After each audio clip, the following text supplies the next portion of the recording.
Hello friends, welcome to our channel Analytics IAS Academy and welcome to our sociology classes, dear friend, where we have been discussing certain important issues, certain important concerns related to sociology optional, dear friend. And in same series of lectures, dear friend, today again I am here with you people to discuss one very important concern that have been expressed by many of the students, dear friend. Those who wants to take sociology optional, कि क्या sociology optional subject non humanities background, non arts background के students को लेना चाहिए या नहीं लेना चाहिए? क्या नॉन ह्यूमैनिटीज बैकग्राउंड के बच्चे इस ऑप्शनल को लेकर इस एग्ज़ाम को क्रैक कर सकते हैं? क्या उन्हें इस एग्ज़ाम की प्रिपरेशन में इस ऑप्शनल से कोई हेल्प मिल सकती है? देखिए, इन सारी बातों को इस सेशन के थ्रू हम आपके साथ क्लियर करने की कोशिश करेंगे। एक अच्छा सेशन होने वाला है और दोस्तों मैं चाहूँगा कि आप सेशन में बने रहे। दोस्तों, सेशन स्टार्ट करने से पहले थोड़ी सी इन्फॉर्मेशन मेरे बारे में। My name is Pankaj Shukla and I have been teaching sociology optional since last more than 1 decade, dear friend, for civil services aspirants.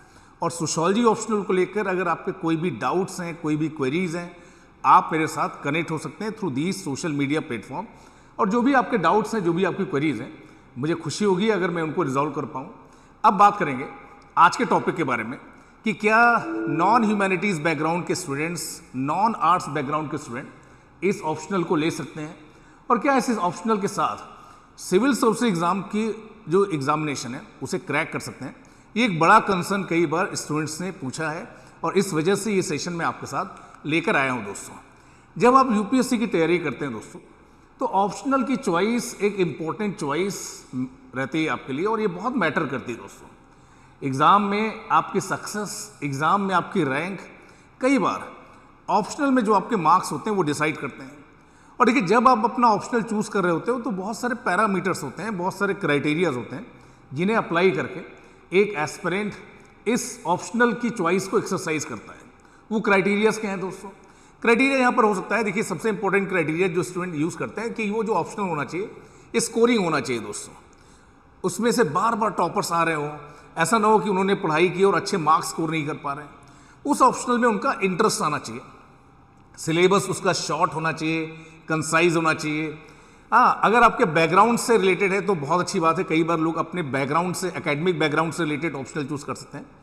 और देखिए, एक बड़ा कंसर्न जो स्टूडेंट्स का रहता है वो ये रहता है, किसी समय जीएस की प्रिपरेशन करनी है, जीएस में बहुत सारे एरियाज हैं, तो ऑप्शनल ऐसा होना चाहिए जिससे हमें जीएस में भी कुछ हेल्प मिले और जनरल स्टडीज़ की जब आप प्रिपरेशन कर रहे हैं तो उसमें भी आपको मदद मिले। ठीक बात है। और देखिए, यूपीएससी की तरफ जब आप देखते हैं तो यूपीएससी आपको एक लिस्ट ऑफ ऑप्शनल प्रिस्क्राइब करते हैं, इनमें से कोई भी ऑप्शनल आप चूज कर सकते हैं। बट हम बात कर रहे हैं नॉन ह्यूमैनिटीज बैकग्राउंड के स्टूडेंट्स के बारे में। और देखिए, जब आप इन सारे ऑप्शनल का सक्सेस रेट देखते हैं और जो डाटा यूपीएससी ने ही प्रोवाइड किया है, तो देखिए यहाँ पर आप पाते हैं कि there are certain optionals that have produce good success rate. लगातार देखिए, जिन लोगों ने इन ऑप्शनल के साथ प्रिपरेशन की उनके पास परसेंटेज काफ़ी हाई थे। देखिए, यहाँ पर देखिए, मैं ये नहीं बोल रहा हूँ कि ये ज़रूर इस ऑप्शनल में ही कुछ खास बात है और कोई भी इन ऑप्शनल को लेगा तो अच्छी रैंक ला लेगा। ज़रूर इन स्टूडेंट्स ने बहुत मेहनत की होगी, बट यहाँ पर कुछ पॉपुलर ऑप्शनल को हमने आपको शो करने की कोशिश की है। Year after year UPSC civil services examination में इन ऑप्शनल के साथ स्टूडेंट्स ने अच्छी रैंक लाई है और इनका पास परसेंटेज भी अच्छा रहा है दोस्तों। इसे आप देख सकते हैं। और sociology is one such popular optional. Sociology भी एक ऐसा ही पॉपुलर ऑप्शनल है। बट ये सवाल क्या है? सवाल ये कि क्या नॉन ह्यूमैनिटीज़ बैकग्राउंड का स्टूडेंट्स, इंजीनियर, डॉक्टर, क्या इस सोशोलॉजी ऑप्शनल को ले सकता है? ये एक बड़ा सवाल है दोस्तों। देखिए, अगर आप सोशोलॉजी नहीं लेते हैं, पहले हम इस बात पे आते हैं कि अगर आपने सोशोलॉजी नहीं लेना है तो आपके पास चॉइसेस क्या हैं? Those who are from engineering background, those who are from medical background, देखिए उनके पास अपने बैकग्राउंड से रिलेटेड चॉइसेस हैं। आप इंजीनियरिंग विषय में से कोई ऑप्शनल ले सकते हैं, ये 3 विषय यूपीएससी की लिस्ट में अवेलेबल है। अगर आप डॉक्टर हैं तो मेडिकल साइंस एक ऑप्शन ले सकते हैं आप। अदरवाइज आप physics, chemistry, mathematics, geology, botany, इनमें से कोई ऑप्शनल ले सकते हैं क्योंकि आपने इन विषयों को पहले पढ़ा हुआ है दोस्तों। अब जब ये चॉइस आप एक्सरसाइज करते हैं दोस्तों, जब ये चॉइस आप एक्सरसाइज करते हैं तो आप किन बातों से ज़्यादा गाइडेड है? पहला, अपने एकेडमिक बैकग्राउंड को लेकर कि भाई इस ऑप्शनल में मेरा एकेडमिक बैकग्राउंड रहा हुआ है, पहले भी मैंने इस चीज़ को पढ़ा हुआ है, तो मुझे इस ऑप्शनल के साथ जाना चाहिए। दूसरा, इसमें मेरा इंटरेस्ट भी है। तीसरा, एक बड़ा सवाल है कि क्या आपकी इस प्रिपरेशन जर्नी में ये जो वैकल्पिक विषय है, ये जो ऑप्शनल है, जीएस के पेपर में आपको क्या कोई मदद दे पा रहा है या नहीं दे पा रहा है? तो जब कोई नॉन ह्यूमैनिटीज बैकग्राउंड का स्टूडेंट्स किसी साइंस ऑप्शन को चूज करता है, फिजिक्स, केमिस्ट्री या इंजीनियरिंग ऑप्शन को या मेडिकल साइंस ऑप्शन को चूज करता है, तो कि उसके माइंड में क्या बातें रहती हैं? उसे लगता है कि देखिए पहला तो ये साइंटिफिक सब्जेक्ट है, तो इसमें सब्जेक्टिविटी के चांसेस क्या है? लेस है। स्कोर करने का पोटेंशियल इसमें क्या है? ज़्यादा है। मैं इसमें स्कोर कर सकता हूँ और इस सब्जेक्ट के साथ मेरी फैमिलियरिटी भी है, ये सब्जेक्ट मैंने पहले भी पढ़ा हुआ है। तो ये कुछ क्राइटेरियाज आप अपने माइंड में यूज़ करते हैं व्हेन यू डिसाइड कि you should go with some science optional, आपको कोई साइंस ऑप्शनल चूज करना चाहिए। बट फिर से हमारा सवाल वही है, क्या आप सोशियोलॉजी ऑप्शनल को ले सकते हैं दोस्तों? कि क्या सोशियोलॉजी जो विषय है जिसके बारे में हमने डिस्कस किया कि this is one of the popular, that is not the only popular, one of the popular optional, क्या आप नॉन ह्यूमैनिटीज बैकग्राउंड का होकर इसे ले सकते हैं? तो देखिए यहाँ पर जो सब्जेक्ट, जो चीज़ें, जो सब्जेक्ट मैटर आपको पढ़ना है, most of the things they deal with society dear friend, and many of these things you already know. इनमें से ज़्यादातर चीज़ें आपको पहले से ही पता है। Caste, race, religion, gender, stereotype जो सोसाइटी में होते हैं, हाँ, पॉलिटिक्स के बारे में, इकोनॉमी के बारे में, सो बहुत सारी चीज़ें, marriage, family, while being part of society you already know about these things. Syllabus की अगर आप बात करें तो छोटा सिलेबस है दोस्तों। पेपर 1 में यहाँ पर टोटल आपके पास 10 यूनिट्स हैं जिनके बारे में आपको पढ़ना है, और पेपर 2 में इस तरह के 15 टॉपिक्स हैं जिनके बारे में आपको पढ़ना है। तो देखिए बहुत ही शॉर्ट और बहुत ही कंसाइज सिलेबस यहाँ पर दिया हुआ है, जिसको आप 3 to 4 मंथ में अच्छे से मास्टरी कर सकते हैं, और बिना किसी बैकग्राउंड के दोस्तों, बिना किसी बैकग्राउंड के। ओवरऑल देखिए जो सोशियोलॉजी का जो ऑप्शनल है dear friend, it is not just about 500 marks, ठीक है? अगर आप कोई साइंस का ऑप्शनल लेते हैं, लाइक मैकेनिकल इंजीनियरिंग या मेडिकल साइंस लेते हैं, डेफिनेटली आपका बैकग्राउंड है, आपको इसमें हेल्प मिलेगी, बट आप ऑप्शनल की ही प्रिपरेशन कर रहे होंगे। बट जब आप सोशियोलॉजी ऑप्शनल लेते हैं दोस्तों, तो आप केवल ऑप्शनल की प्रिपरेशन नहीं कर रहे हैं, ऐसे का जो पेपर होता है मोस्ट ऑफ द टाइम, यहाँ पर आप देख भी सकते हैं कि देखिए क्वेश्चंस जो पूछे गए हैं ऐसे पेपर में, generally they deal with society और society related issue, inequality, pluralism, multiculturalism, secularism, exclusion, women related issues, education related issues, time and again dear friend, they have been asked.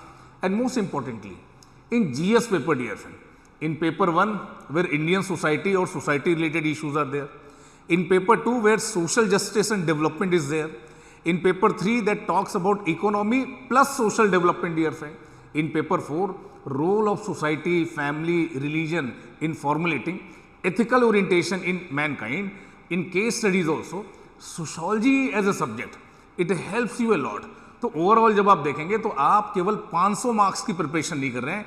अगर आपने इस सब्जेक्ट को पढ़ा है, if you got expose to this craft of sociology, it will help you in GS, it will help you in ऐसे paper, and no doubt dear friend, आपके optional में तो ये हेल्प कर ही रहा है। बट इसके बाद भी देखिए ऐसा क्यों होता है कि हमें लगता है कि क्या हमें ये ऑप्शनल लेना चाहिए? इसमें बड़ी जो बात है वो ये है कि आपको ऐसा लगता है कि मेरा कोई बैकग्राउंड नहीं है, I do not have any background in that. देखिए आपका background sociology as a subject को तो नहीं है, बट यस आप इस सोसाइटी के पार्ट हैं, you have been born in this society, most of the things you already know dear friend. बहुत ज़्यादा थ्योरेटिकल है ऐसा नहीं है dear friend, 5-6 thinkers are there that are part of your syllabus, otherwise it is very application oriented, real life example के साथ आप इसे रिलेट कर सकते हैं। और राइट गाइडेंस, तो देखिए किसी भी ऑप्शनल में राइट गाइडेंस एक इंपॉर्टेंट क्राइटेरिया है। अगर उस ऑप्शनल में आप सक्सेस चूज करना चाहते हैं तो मेरे according dear friend sociology optional आपके लिए एक बेहतर चॉइस हो सकती है, जिसमें किसी बैकग्राउंड की जरूरत नहीं है। Just by being part of society you can appreciate and understand this subject, and the biggest advantage is that one of the most interesting optional dear friend. ऐसे बहुत सारे ऑप्शनल हैं जिनमें आपका इंटरेस्ट आएगा, but minimum new things you need to study in sociology optional because most of the things you already know dear friend. और अगर आपको ऐसा लगता है कि आप इंजीनियर हैं, आप डॉक्टर हैं और सोशियोलॉजी आपके लिए एक अच्छा ऑप्शनल हो सकता है, तो देखिए बार बार टॉपर्स प्रोड्यूस किए हैं किसने? सोशियोलॉजी ऑप्शनल है। 2024 का अगर आप रिजल्ट देखें, टॉप 10 में स्टूडेंट्स हैं जिन्होंने सोशियोलॉजी ऑप्शनल के साथ क्रैक किया है। टॉप 50 में more than 15 students dear friend they have crack this examination with sociology optional. तो देखिए आप भी उनमें से एक हो सकते हैं। और अगर आप ऐसा सोच रहे हैं कि आपके लिए सोशियोलॉजी ऑप्शनल एक अच्छी चॉइस हो सकती है, तो we at the Analytics IAS dear friend, we are going to start new batch for sociology optional. Foundation batch है, complete coverage of syllabus, answer writing sessions, mentorship, framework of answers, answer writing session के साथ कैसे structure करना, ये सारी चीज़ें हम आपके साथ कवर करने वाले हैं।